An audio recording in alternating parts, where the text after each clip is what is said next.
Cancer. Hello there, my beautiful friends. We're going to do your general tarot reading for early to mid-August 2025. Thank you so much for joining me today. You know, I appreciate each and every single one of you. So let's get right down to business as always and start you off with an oracle card here, just so we can dip our toes in the energy and see what's happening for the lovely Cancerian collective. I hope you're all doing fabulous and fantastic, my friends. Let's get it going here. My guide spirit team, talk to me. What do we got for the Cancer Collective in early to mid-August? What energies, messages, insights can we take a peek at? And yeah, we're just going to take a real quick look at this first card. Then we'll get into the full reading itself. And at the very end, I'll pull you a bonus card from the Shadowland Tarot, just to see what might be in the shadows or what shadow work you can lean into, which is always interesting. But let's get it going here. Let's rock and see what we got for Cancer in early to mid-August. What's the vibe? What's the energy? Let's get this card out nice and quick for you. What is happening? There we go. Okay. I like this. I just love the look of this card, the art. Follow your own good advice. That's always an intriguing one where it's like, all right, you know what you got to do, Cancer. Or you know what the right way to move is with whatever it is that you're dealing with. But it's just beautiful to me. For some reason, I'm really enjoying having this card pop out first for you. Now, before we fully dive into that, if you're new here, I'll be speaking about the August subscriber surprise towards the end, so you might want to check that out. And also, if you could kindly illuminate that like button by tapping it right on its third eye, you know, I'd greatly appreciate it. But enough of the promo, back into the reading. Let's talk about this card. So I always mention that I like to read this first oracle card pretty much intuitive for the most part, and just I love the color scheme, the way she looks. It's just a really beautiful image to me. So there's something here that could be connecting to aesthetics for some Cancers out there. Maybe there's something about your look that you're changing. Maybe you're doing something with your wardrobe. There's like something about how one presents themselves to the world that's showing up here, or appearances. Now, in regards to the card itself, follow your own good advice. A lot of times when we're dealing with situations, whether they're good, bad, or indifferent, we know what we got to do, right? And what I like to do is say, you know, if someone was coming to me for advice and saying, hey, Kyle, if you were in my shoes, what would you do? I give myself that own advice as well. So for some of you, yeah, there's a situation where you probably already know what you have to do, or you probably already know what the right route is, especially if your intuition has been telling you the same. So I know those are two totally different messages. That's what showed up here. Really beautiful card, but we're going to let her chill out right there. She can keep hanging out by the crystals. Let's get into tarot. And yeah, I always say that first card, it doesn't make or break the reading. It's just a little footnote. So let's get you 3 tarot cards in the upright. Then we'll get into that intuitive juiciness. Shuffle it up one time here for the Cancers, please. What's going on? And while we get this deck shuffled up and ready to go, let's talk about last week's reading. It was titled An Emotional Warning. And if I remember correctly, the reading had a lot of highs and lows. That's how it felt to me. There wasn't a lot of neutral middle ground. So the big energy that showed up to me was either emotionally taxing situations or feeling really, really great and then really, really low. There were like big emotional extremes in the potential energy. So I'm hoping that wasn't too rough for some of you. But we're going to see what shows up this week. As you know, energy is very fluid, never set in stone. So when we take this, how it hits for you, because we could be seeing your vibe or somebody else's, right? Let's get it going. 3 cards here for Cancer. Please, let's get them going. What is happening in early to mid-August for Cancer? 2. Okay, Sword of Truth, Ace of Swords, so maybe some communication. That's a big part of the mindset as well. So it's interesting that we have the follow your own good advice, and now the Sword of Truth shows up here. Let's get a couple more. Yeah, there might be something you're seeing a lot clearer than you think you are. Okay, we have a Hanged Man, position number 2. This energy right here from both of these cards together, it is like analyzing something down to the micro detail. Let's get one more. I'm getting a lot of energy off this already, and I'm not even trying to go there yet. Let's get one more. What do we have here for Cancer, please? Thank you. The World. Okay. So a lot of powerful stuff here. Big karmic energy right here on the back end. Don't get nervous about the World. I know some people get a little shaky about this card, but I think it's pretty good usually. All right, let's go through. I'll give you some of the classical meanings and archetypes, then we'll get into that juicy intuitive stuff. But yeah, first glance, we have a nice little mixture of elements happening here. So we have air right here in the front. That's the realm of strategy, planning, the thought process, the analytical mind. It could also be communication. Any ace is really strong for communication. We'll go further in depth with that. but especially the Ace of Swords with the element. Now, in the center, we have the Hanged Man. That's a mixture. To me, I always like give it an earth water mixture because some people give it to Virgo, some people give it to Pisces, some people like to say Scorpio. I'll give it to all of them. So, again, we have like this earth water mixture, which is usually pretty good. And then on the back end, we have this powerful fixed energy here with the world, karmic in nature, universal in nature. So we have like a really powerful spread, even though it might not seem like it. That's the thing. I feel like it seems pretty calm and inconspicuous, but there's a lot of stuff underneath the surface. So let's go through this piece by piece and really start to build it out. Position number one, the Ace of Swords, the Sword of Truth. Now, I always say I love to start any reading with an ace of any kind, and the same goes here with this. Um, since it does tie heavily into its element, there could be a stronger emphasis on communicating and analysis, or even strategy and planning. So we do want to look into this much further, but all aces are opportunities. They're all fresh, they're all new, vibrant type of energy. They could be offers, conversations, once again. So that's going to be a big theme, especially with the Ace of Swords. Sometimes this card could represent trimming things out of your life. So whether it's behaviors, whether it's habits. When I see the Ace of Swords, it's like, all right, I'll take a snip off of this, a snip off of this. So there could be certain things that you're pulling back from when the Ace of Swords is here. But it is a card of stone cold honesty. It's straightforward, it's serious, it's to the point. And that does come to the downside of the Ace of Swords. As with all aces, yes, it could be a little flaky. Yes, it's not a guaranteed type of energy. But this one in particular, sometimes it could signal a serious situation, someone that's acting a little cold. It's just straightforward, no frills, no nonsense. So the energy could be a little mean sometimes. So we do want to look at this much further, especially here in the front. Now, moving to the middle is probably the card that is intriguing me the most for this reading. Because next to the Sword of Truth, we have the Hanged Man. And we see him there. He's hanging upside down, which isn't necessarily a bad thing. And again, zodiacally, I link this to Virgo, Pisces, Scorpio.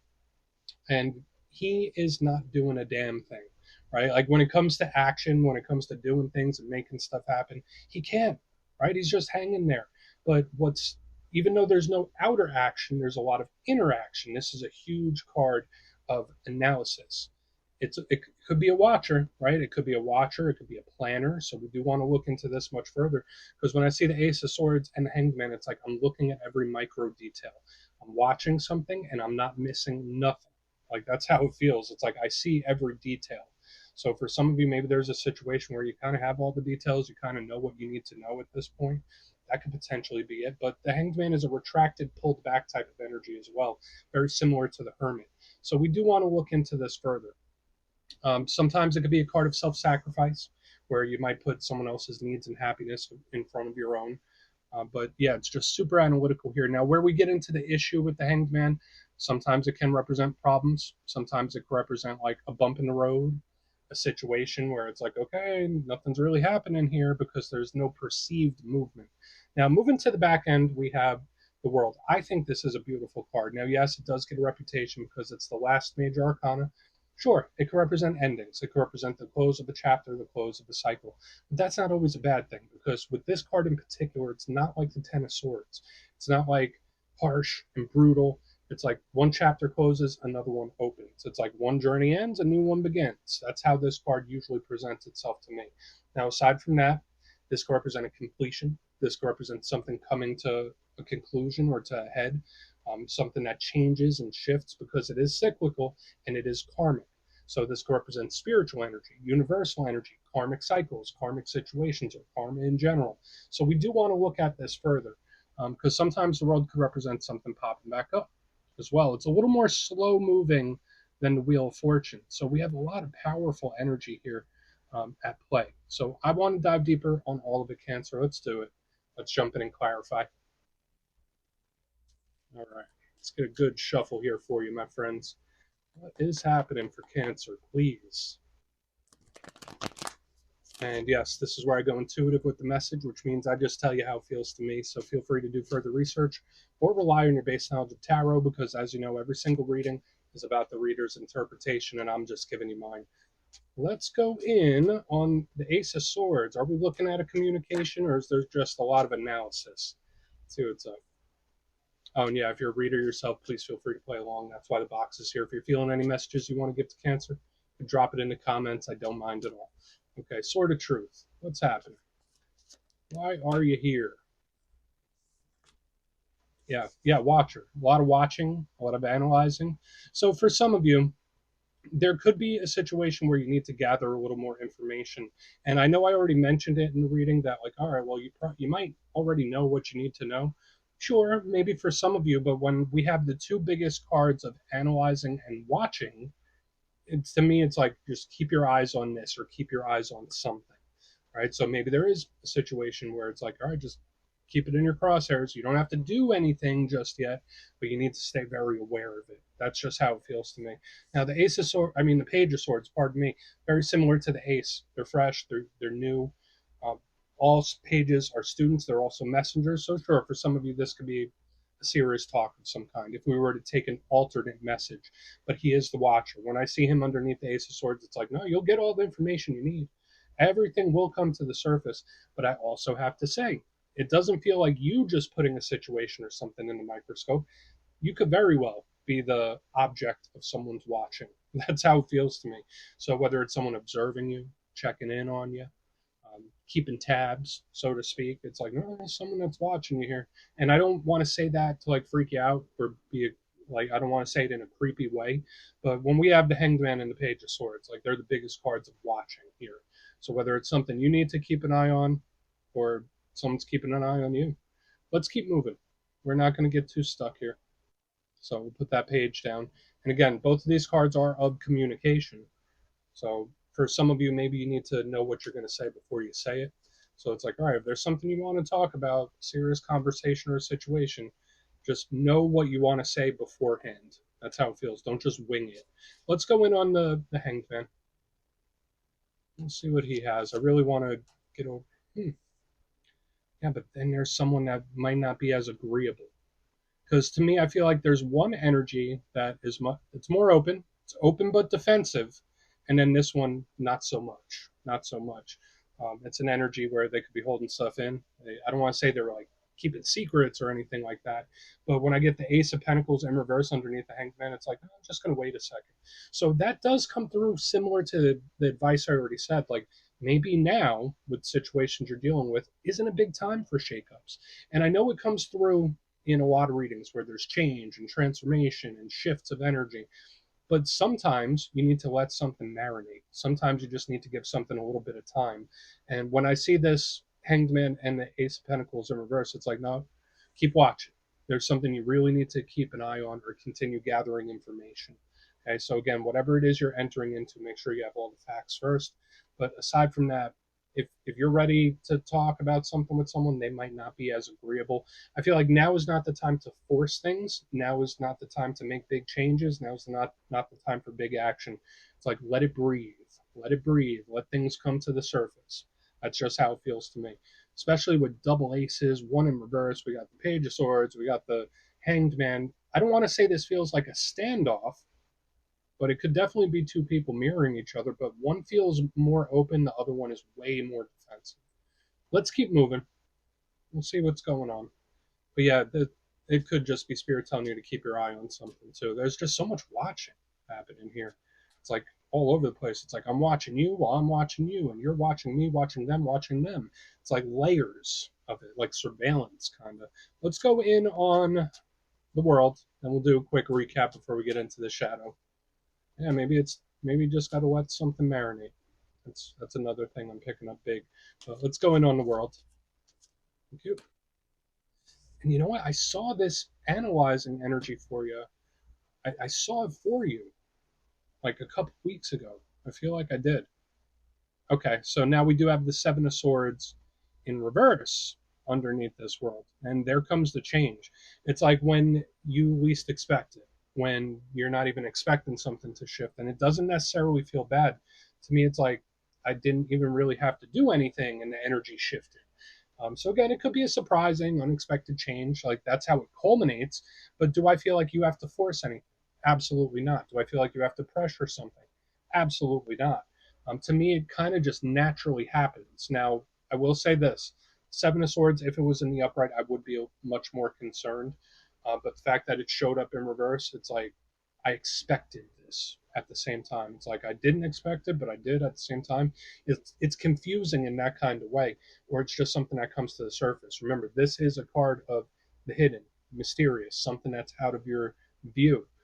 So again, whether it is that ending to a chapter that we're seeing, to me, it's more of like the energy finally shifting in a surprising or unexpected way. That's like the main thing I'm picking up off of this. Because if it was in the upright, I'd be like, oh, maybe not. Don't hold your breath. But the fact that it's in reverse, it's like, oh, all right, cool.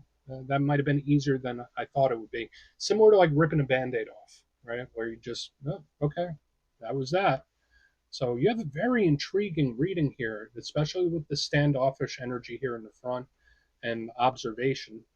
But let's go through. I'll give you a quick overview, and then we'll get into the shadow card. If you kindly look in the box, position number one, we start off here with the Ace of Swords, Page of Swords. Yeah, it could be a serious talk. Maybe there is a situation that Spirit wants you to take seriously or keep a very close eye on. But to me, it's somebody that's gathering facts. Yes, the energy is open to communication, but it's like there's a lot of watching. There's a lot of watching from multiple angles here, and it feels like multiple layers, which makes sense because I saw this energy for you a few weeks ago, maybe like 3 or 4 weeks ago. Moving to the center, we have the Hanged Man with the Ace of Pentacles, so it's like I'm doing a lot of watching, not doing a lot of acting. This energy is a bit more closed off, so yeah, maybe there is more information you need to pull in here.